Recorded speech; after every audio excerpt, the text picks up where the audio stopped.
श्री शिवाय नमस्तु भीम हर हर महादेव। दोस्तों, आप सभी लोग जानते हैं कि 16 अक्टूबर 2024 यानी बुधवार के दिन शरद पूर्णिमा तिथि पड़ रही है दोस्तों, और यह वह बुधवार है जो अश्विन महीने में पड़ने वाला सबसे बड़ा बुधवार शरद पूर्णिमा तिथि है। क्योंकि यह अश्विन महीने में पड़ रहा है तो दोस्तों इस बुधवार के दिन आपको यह उपाय अवश्य ही करना चाहिए। और दोस्तों, आप सभी लोग जानते हो बुधवार शरद पूर्णिमा तिथि का अगर सबसे बड़ा कोई उपाय तो वह एक चुटकी हल्दी वाला उपाय है।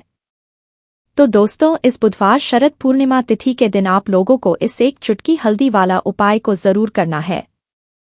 बहुत सारे लोग होंगे जिन लोगों ने इस उपाय को ना किया हो, मतलब पूरा साल निकल गया उन्होंने किसी भी दिन इस एक चुटकी हल्दी वाला उपाय को ना किया हो।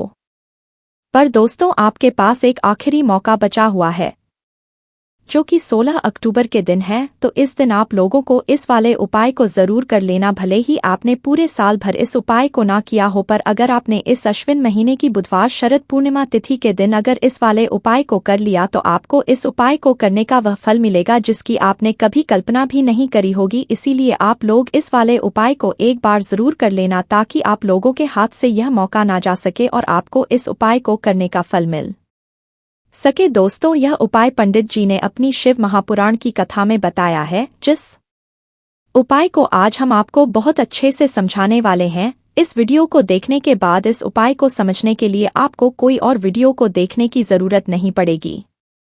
तो चलिए दोस्तों, उपाय को शुरू करते हैं। देखिए, यह इस अश्विन महीने के बुधवार शरद पूर्णिमा तिथि के दिन यह इतना खास होता है, इतना महत्वपूर्ण होता है। देखा गया है कभी कभी बड़े बड़े पूजा पाठ अनुष्ठान से जो मनोकामना पूर्ण नहीं होते, वह अश्विन एक छोटे से उपाय करने से ही आपकी मनोकामना पूर्ण हो जाती है। और बहुत सारे लोगों ने इस उपाय को किया भी है और उनको इस उपाय को करने का फल भी जरूर मिला है। अगर आप लोग भी इस उपाय को करना चाहते हैं तो आप इस उपाय को पहले अच्छे से समझ लेना, सुन लेना, उसके बाद करना। आपको इस उपाय का फल जरूर मिलेगा।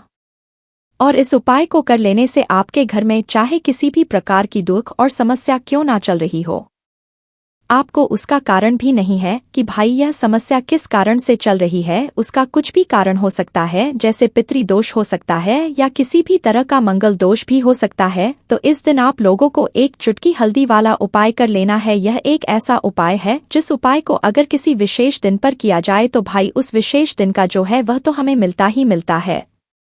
पर हमने उस दिन पर इस एक चुटकी हल्दी वाला उपाय को किया है तो हमें उससे भी बड़ा फल मिलता है, और फल जल्दी मिलता है क्योंकि आप इस उपाय को बहुत ही बड़े और विशेष दिन पर कर रहे हो। तो चलिए अब उपाय के बारे में बात करते हैं, लेकिन उससे पहले आप लोगों को यह जानना आवश्यक है कि आखिर यह उपाय किस समय करना है, किसको करना है और कैसे करना है। तो चलिए हम आगे वीडियो में एक एक करके बता देते हैं, लेकिन उससे पहले अगर आप लोग हमारे चैनल पर नए है तो हमारे चैनल को सब्सक्राइब कर लेना और इस वीडियो को लाइक करके कमेंट बॉक्स में श्री शिवाय नमस्तु भीम हर हर महादेव जरूर टाइप कर देना। तो दोस्तों, इस एक चुटकी हल्दी वाला उपाय को हमें इस बुधवार शरद पूर्णिमा तिथि के दिन कैसे करना है, किसको करना है, किस समय करना है और कहां पर करना है, ये सारे सवालों के जवाब आपको इस वीडियो में मिल जाएंगे। और जो ये वीडियो देखेगा भाई उसको एक चुटकी हल्दी वाला उपाय जरूर करना चाहिए, क्योंकि इस दिन हल्दी का भी बहुत ही बड़ा और विशेष महत्व होता है। और जब बात आ जाए एक चुटकी हल्दी वाला उपाय की तो ये सोने पे वाली बात हो जाती है और ये एक बहुत ही बड़ा उपाय हो जाता है इस बुधवार शरद पूर्णिमा तिथि का। तो अब दोस्तों, इस एक चुटकी हल्दी वाला उपाय को आखिर करना किसको है, सबसे पहले हम लोग वह बात जान लेते हैं। तो देखो, घर की जो बड़ी माताएं बहनें होती हैं, उन माताओं बहनों में से कोई भी एक बड़ी माता बहन इस वाले उपाय को कर सकती है। और दोस्तों, अगर आप चाहें तो अपने घर में से सभी सदस्यों को भी इस उपाय को करवा सकते हैं।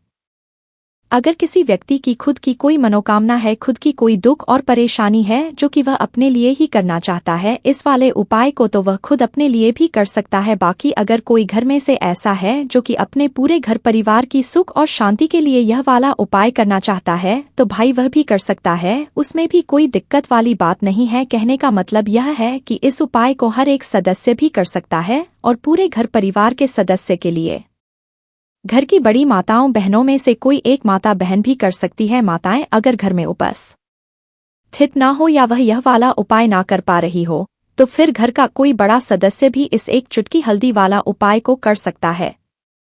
चाहे फिर वह पुरुष ही क्यों ना हो, उसमें कोई भी दिक्कत वाली बात नहीं है। उसके बाद में दोस्तों जो अगला प्रश्न निकल कर आता है वह यह आता है इस उपाय को लेकर कि आखिर इस उपाय को हमें किस समय करना है, सुबह के समय करना है कि शाम के समय करना है। तो देखो, इस वाले उपाय को आप लोग सुबह के समय भी कर सकते हो और शाम के समय काल में भी कर सकते हो। अब अगर आप पूछो कि भाई साहब सबसे उत्तम समय कौन सा रहेगा इस एक चुटकी हल्दी वाला उपाय को करने का, तो हम आपसे बस यही कहेंगे कि इस उपाय को आप सुबह के समय करेंगे तो ज्यादा बेहतर होगा। बाकी अगर शाम के समय भी करेंगे तो भी अच्छा होगा, उसमें कोई भी दिक्कत वाली बात नहीं है। तो अब दोस्तों जो अगली सबसे बड़ी और महत्वपूर्ण बात आती है वो ये आती है कि सुबह अगर हम उपाय को करेंगे तो हमें कितने से ले कितने बजे तक के बीच में करना है, और शाम के समय प्रदोष काल में करेंगे तो हमें कितने बजे से लेकर कितने बजे के बीच में करना है। तो देखो, सुबह जितनी जल्दी हो सके आप उपाय को करने की कोशिश करना। बाकी अगर किसी कारणवश लेट भी हो जाओ, थोड़ी देर भी हो जाए, तो 10 या 11 बजे तक भी आप उपाय कर लेना, पर 12 बजे से ज्यादा देरी ना हो। ठीक है, इस बात का ध्यान रखना।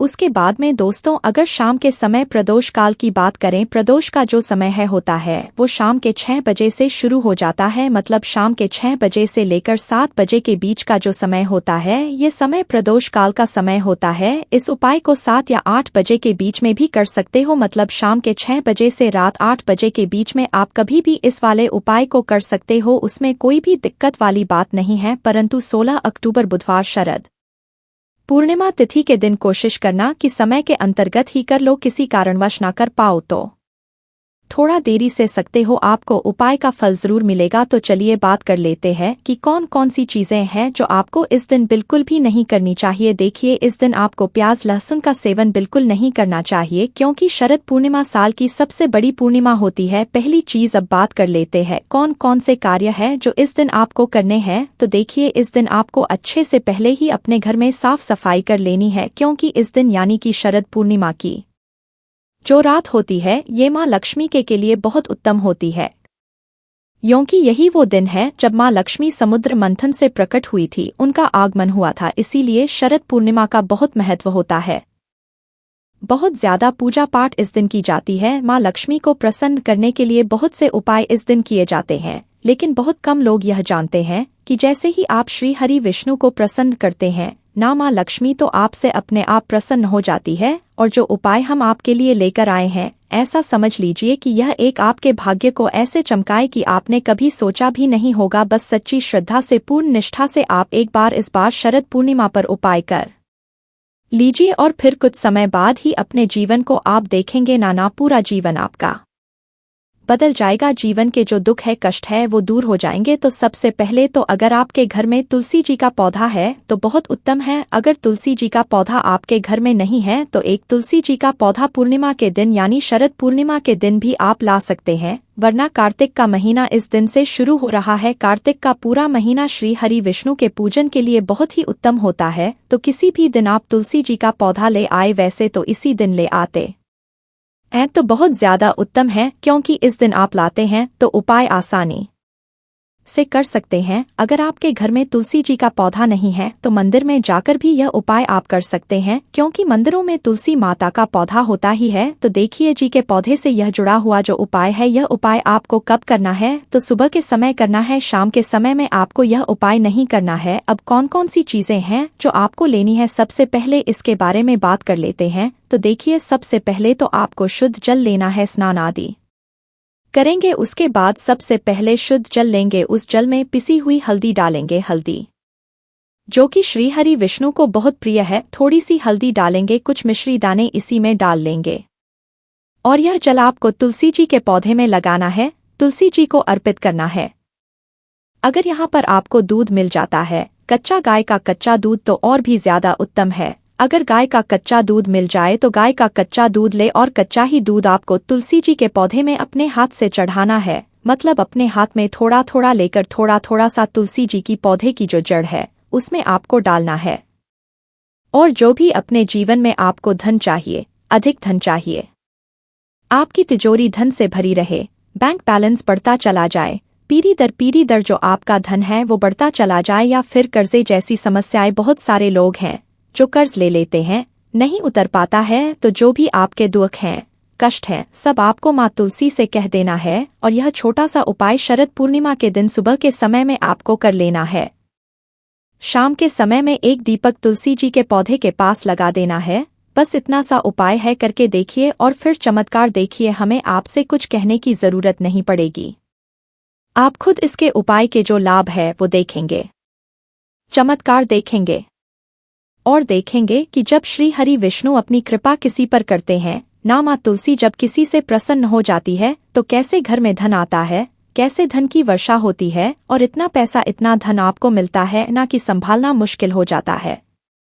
विष्णु की कृपा ऐसे होती है क्योंकि श्री हरि विष्णु ही तय करते हैं किस व्यक्ति को कितना धन देना है। धन तो देवी माँ लक्ष्मी देती है, लेकिन तय कौन करता है? श्री हरि विष्णु। अच्छा, इस बार की जो शरद पूर्णिमा है ये बुधवार के दिन पड़ी है, ठीक है ना? तो पहले उपाय की बात कर ली, अब एक छोटा सा उपाय और है जो कि आपको जरूर से इस बार शरद पूर्णिमा के दिन करना है, जो कभी आपके काम में अड़चन नहीं आने देगा। जैसे बहुत सारे लोग होते हैं, कहते हैं कि बिजनेस शुरू करना चाहते थे, नहीं कर पाए, करना चाह रहे हैं, नहीं कर पा रहे हैं, या बिजनेस तो शुरू कर लिया लेकिन उसमें लाभ नहीं हो रहा है, प्रॉफिट नहीं हो रहा है, या पहले बिजनेस बहुत अच्छा चल रहा था लेकिन अब बहुत नुकसान हो रहा है। नौकरी थी, पहले नौकरी चली गई, या नौकरी में प्रमोशन ही नहीं मिलता है।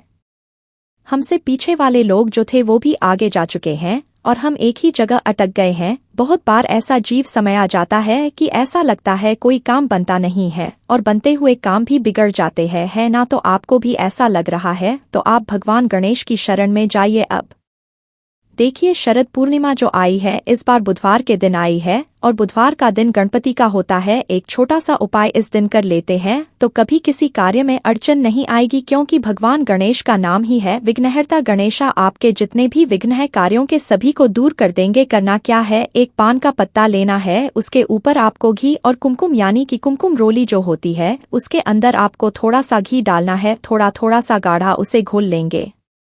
और पान के पत्ते पर अब इसी कुमकुम और घी का आपको एक स्वास्तिक बनाना है। स्वास्तिक का चिन्ह इस पत्ते के ऊपर ही जब आप स्वास्तिक बना लेंगे, आपको एक सुपारी रखनी है और एक रखना है जनेऊ, और यह पूरा का पूरा पत्ता आपको भगवान गणेश के आगे अपने घर के मंदिर में ही रखना है। और देसी घी का एक दीपक जलाकर आपको भगवान गणेश कहना है कि मेरे कार्य में जितने भी अड़चन आ रही है, जो भी रुकावट आ रही है, जो भी मेरा व्यापार का नुकसान हो रहा है, उसे आप भगवान गणेश दूर कर दीजिए। आप तो विघ्नहर्ता हैं, आपके हाथ में क्या नहीं है, आप जो चाहेंगे वह हो जाएगा। अपने हिसाब से आपको मनोकामना कह देना है, और इन तीनों चीजों को एक साथ बांधकर किसी ऐसी जगह पर आपको अपने घर में रखना है जहां किसी का हाथ ना लगे। कुछ दिनों तक ऐसे ही इसको रखा रहने दें।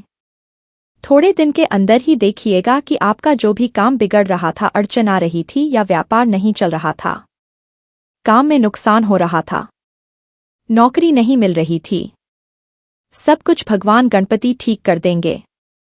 फिर जब आपका काम बन जाए, सफलता आपको मिलने लगे, जो भी आपकी विश पूरी हो जाए, फिर इसे बहते हुए जल में आपको प्रवाहित कर देना है। तो जिन लोगों के घर के आसपास बहता हुआ जल नहीं है, पवित्र नदियां नहीं है, स्वच्छ जल में ही प्रवाहित करना है। इसलिए तो आप अगर ऐसा जल ना हो, आपके घर के आसपास किसी भी पेड़ पौधे के नीचे से रख दे, तो शरद पूर्णिमा की जो रात होती है यह बहुत महत्वपूर्ण होती है उपाय करने के लिए। और चंद्रमा जो होते हैं इस दिन अपनी पूर्ण 16 कलाओं के साथ अवतरित होते हैं, और चंद्रमा की जो किरणें होती हैं उनसे अमृत की वर्षा होती है। इसीलिए खीर जरूर से बनाकर चंद्रमा की रोशनी में रखें, और सुबह के समय में सूरज निकलने से पहले पहले उसे उठा लें और प्रसाद के रूप में अपने घर सभी को बांट कर खाना है आपको, जिससे कि कभी आपको बीमारियां ना पकड़े और स्वास्थ्य आपका उत्तम रहे। साथ ही साथ चंद्रमा को जल का या कच्चे दूध का अर्घ जरूर दे, जिससे कि आपकी कुंडली में चंद्रमा बहुत ही मजबूत रहे। क्योंकि जिन लोगों की कुंडली में चंद्रमा मजबूत रहता है उनकी माँ को कभी कष्ट नहीं होता है। साथ ही साथ जो लोग अपनी कुंडली में चंद्रमा को मजबूत रखते हैं वह हमेशा अच्छे से सोचते हैं, अच्छे से काम करते हैं, मतलब कभी भी उनको मन में किसी बात को लेकर परेशानी शंका नहीं होती है। तो जरूर से यह उपाय करें, क्योंकि यह दिन चंद्रमा के पूजन के लिए बहुत ही उत्तम है। धन संपदा भी बढ़ती है जब आप चंद्रमा का पूजन करते हैं। तो दोस्तों 16 अक्टूबर 2024 यानी बुधवार को पड़ रही है अश्विन महीने की शरद पूर्णिमा तिथि। और दोस्तों ये वो पूर्णिमा तिथि है जो अश्विन महीने में पड़ने वाली सबसे बड़ी तिथि है, क्योंकि यह बुधवार के दिन पड़ रही है और इसका बहुत ही बड़ा और विशेष महत्व होता है।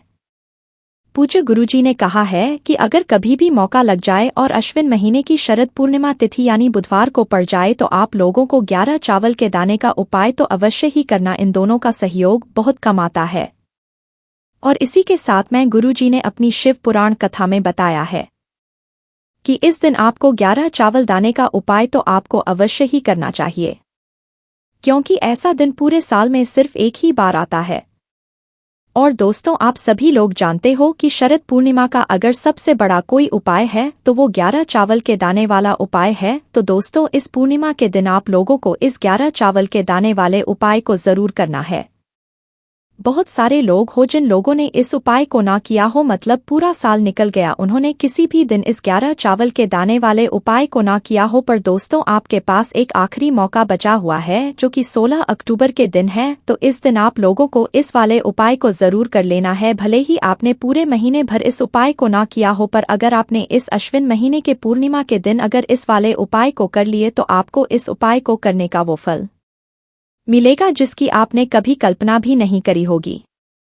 इसीलिए आप लोग इस वाले उपाय को एक बार जरूर कर लेना है ताकि आप लोगों के हाथ से यह मौका ना जा सके और आपको इस उपाय को करने का फल मिल सके। दोस्तों यह उपाय पंडित जी ने अपनी अभी की ही श्री शिव महापुराण की कथा में बताया है, जिस उपाय को आज हम आपको बहुत अच्छे से समझाने वाले हैं। इस वीडियो को देखने के बाद इस उपाय को समझने के लिए आप कोई और वीडियो को देखने की जरूरत नहीं पड़ेगी। तो चलिए दोस्तों उपाय को शुरू करते हैं। देखिए यह इस अश्विन महीने के पूर्णिमा तिथि के दिन यह इतना खास होता है, इतना महत्वपूर्ण होता है। देखा गया है कभी कभी बड़े बड़े पूजा पाठ अनुष्ठान से जो मनोकामना पूर्ण नहीं होते वो अश्विन महीने के बुधवार पूर्णिमा के दिन एक छोटे से उपाय करने से ही आपकी मनोकामना पूर्ण हो जाती है। और बहुत सारे लोगों ने इस उपाय किया भी है और उनको इस उपाय को करने का फल भी जरूर मिला है। अगर आप लोग भी इस उपाय को करना चाहते हैं तो आप इस उपाय को पहले अच्छे से समझ लेना, सुन लेना, उसके बाद करना। आपको इस उपाय का फल जरूर मिलेगा और इस उपाय को कर लेने से आपके घर में चाहे किसी भी प्रकार की दुख और समस्या क्यों ना चल रही हो, आपको उसका कारण भी नहीं पता है कि भाई ये समस्या किस कारण से चल रही है। उसका कुछ भी हो सकता है, जैसे पितृदोष हो सकता है या किसी भी तरह का मंगल दोष भी हो सकता है।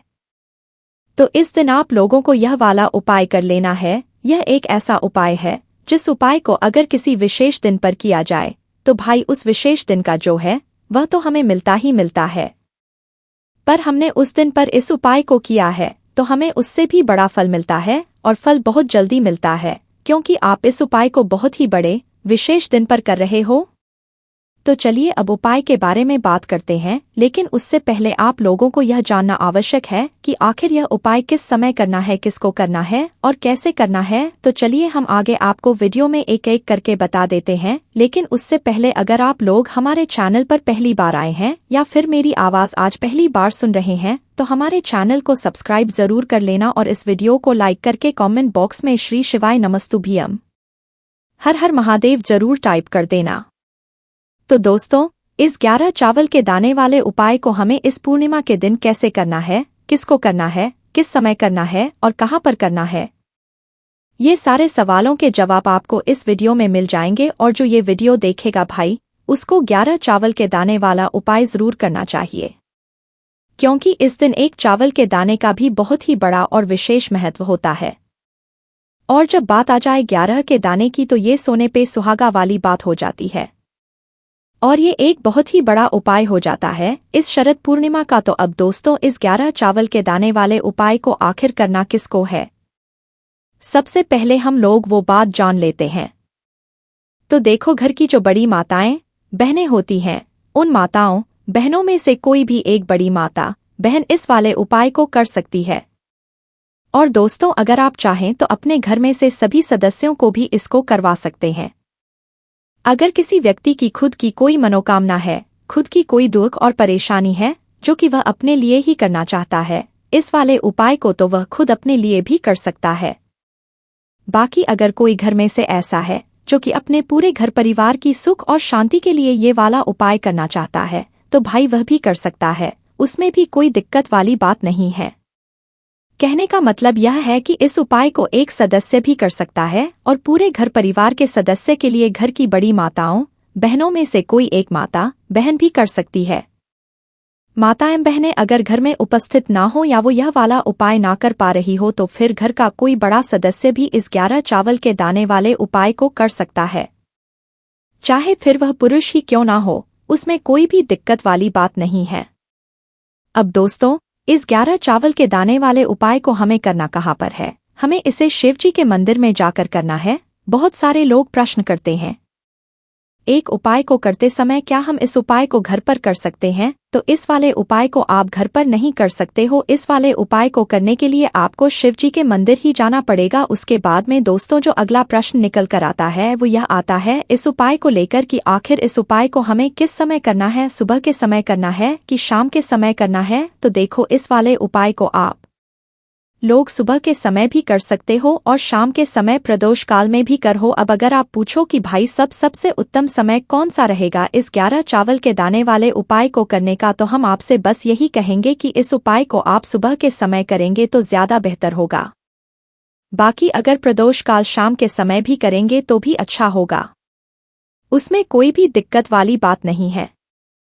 तो अब दोस्तों जो अगली सबसे बड़ी और महत्वपूर्ण बात आती है वो यह आती है कि सुबह अगर हम उपाय को करेंगे तो हमें कितने बजे से लेकर बजे तक के बीच में करना है, और शाम के समय प्रदोष काल में करेंगे तो हमें कितने बजे से लेकर कितने बजे के बीच में करना है। तो देखो, सुबह जितनी जल्दी हो सके आप उपाय को करने की कोशिश करना। बाकी अगर किसी कारणवश लेट भी हो जाओ, थोड़ी देर भी हो जाए, तो 10 या 11 बजे तक भी आप उपाय कर लेना, पर 12 बजे से ज्यादा देरी ना हो, ठीक है? इस बात का ध्यान रखना। उसके बाद में दोस्तों अगर शाम के समय प्रदोष काल की बात करें, दोष काल का जो समय होता है वो शाम के 6 बजे से शुरू हो जाता है। मतलब शाम के 6 बजे से लेकर 7 बजे के बीच का जो समय होता है ये समय प्रदोष काल का समय होता है। पर अभी जो मौसम चल रहा है इस मौसम में जो है शाम बहुत देरी से होती है, तो आप इस उपाय को 7 या 8 बजे के बीच में भी कर सकते हो। मतलब शाम के 6 बजे से रात 8 बजे के बीच में आप कभी भी इस वाले उपाय को कर सकते हो, उसमें कोई भी दिक्कत वाली बात नहीं है।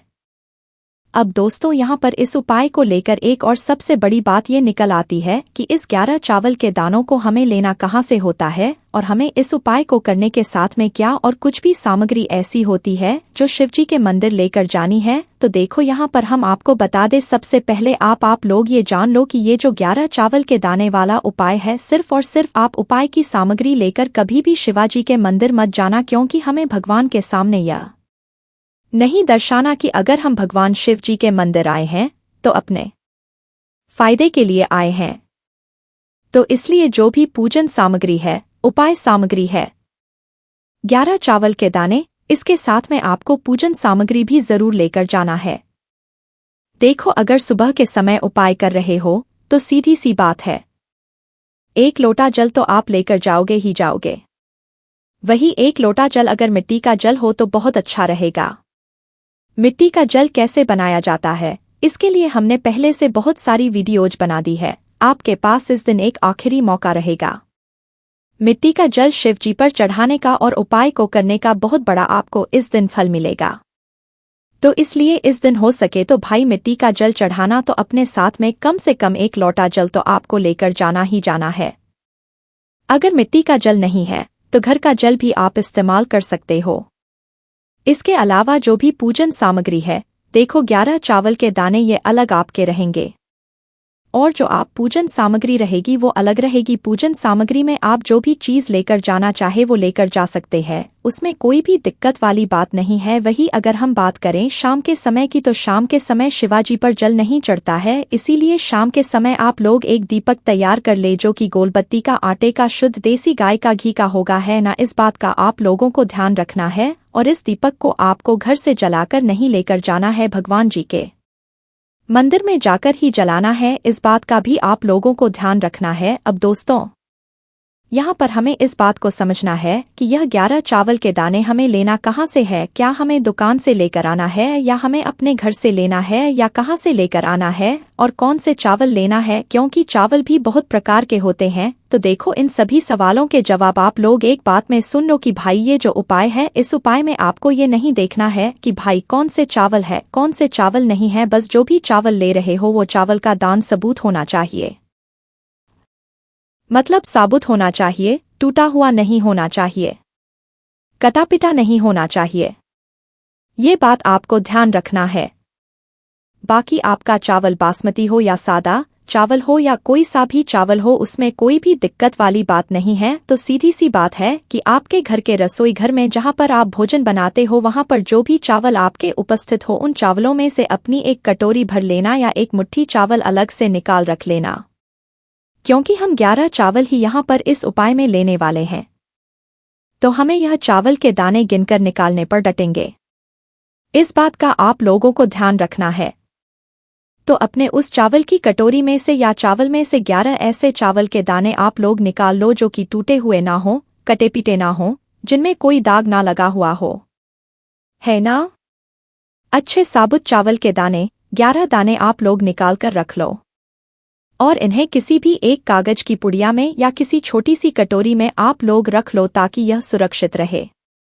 आपके एक भी चावल का दाना इधर उधर ना हो और आपका उपाय भी पूरा अच्छे से हो जाए।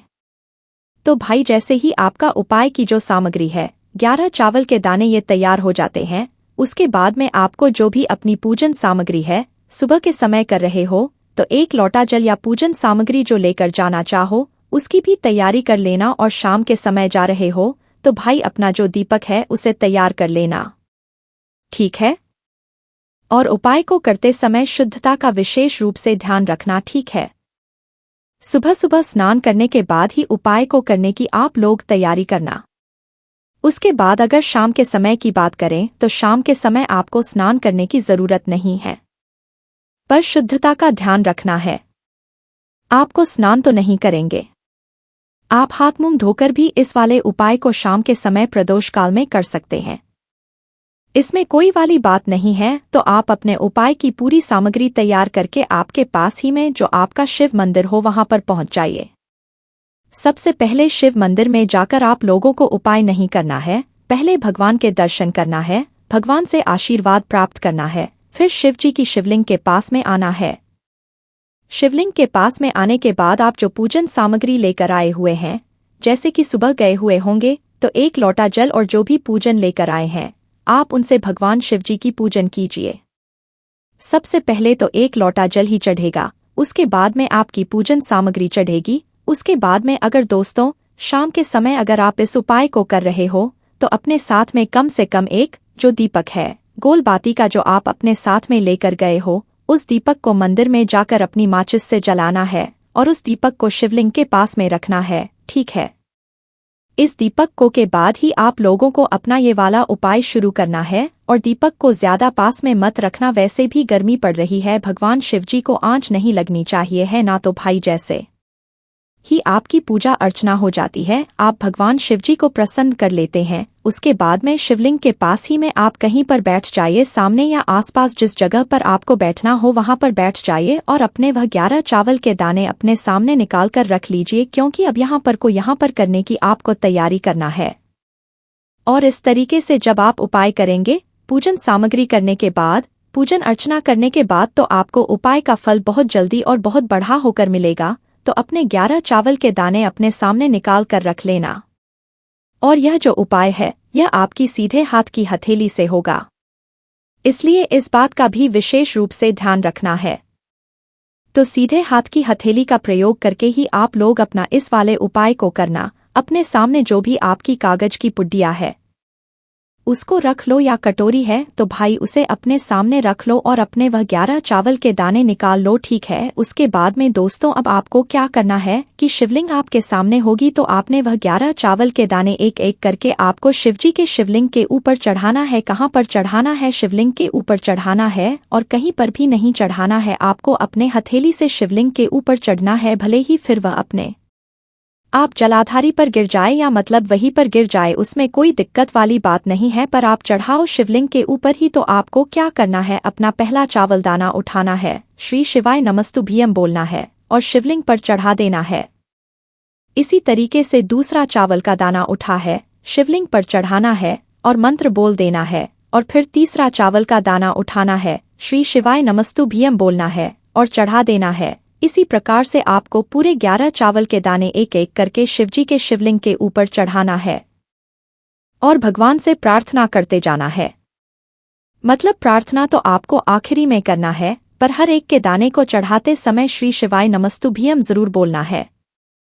उसके बाद ही में यह चावल का दाना शिवलिंग के ऊपर आपको चढ़ाना है। जैसे ही आपके 11 चावल के दाने शिवलिंग के ऊपर जाते हैं तो भाई उसके बाद में आपको क्या करना है, भगवान से अपनी मनोकामना बोलना है। मनोकामना भी कब बोलना है, जब आपका 11 चावल का दाना आपके सीधे हाथ की हथेली में हो और आप उसे चढ़ाने के लिए जा रहे हो।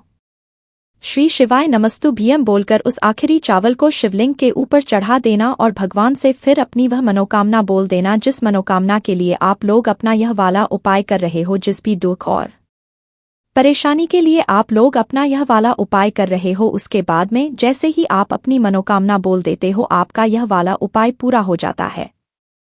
पर दोस्तों, उपाय को करने के बाद आप लोगों को 2 मिनट भगवान शिवजी के मंत्र का जाप जरूर करना है और मंत्र का जाप करने के बाद भगवान एक और बार प्रार्थना करना है अपनी मनोकामना के लिए या अपनी जो भी दुख और परेशानी है उसके लिए। इसके बाद में आप लोग भगवान को देखकर भगवान से प्रार्थना करके उनसे आशीर्वाद लेकर वहां से उठ सकते हैं और अपने घर पर जा सकते हैं। बस दोस्तों, यहाँ पर यह वाला उपाय पूरा हो जाता है। इस तरीके से जो भी व्यक्ति छोटी छोटी चीजों का ध्यान रखते हुए इस 11 चावल के दाने वाले उपाय को करेगा, निश्चित सी बात उसे उसकी मनोकामना जल्द ही पूर्ण होगी और जो भी दुख और परेशानी है वो भी बहुत ही जल्दी दूर होंगे। और दोस्तों, अगर आपको हमारी ये वीडियो पसंद आई हो तो हमारे इस वीडियो को लाइक और चैनल को सब्सक्राइब जरूर करें। हर हर महादेव, ओम नमः शिवाय।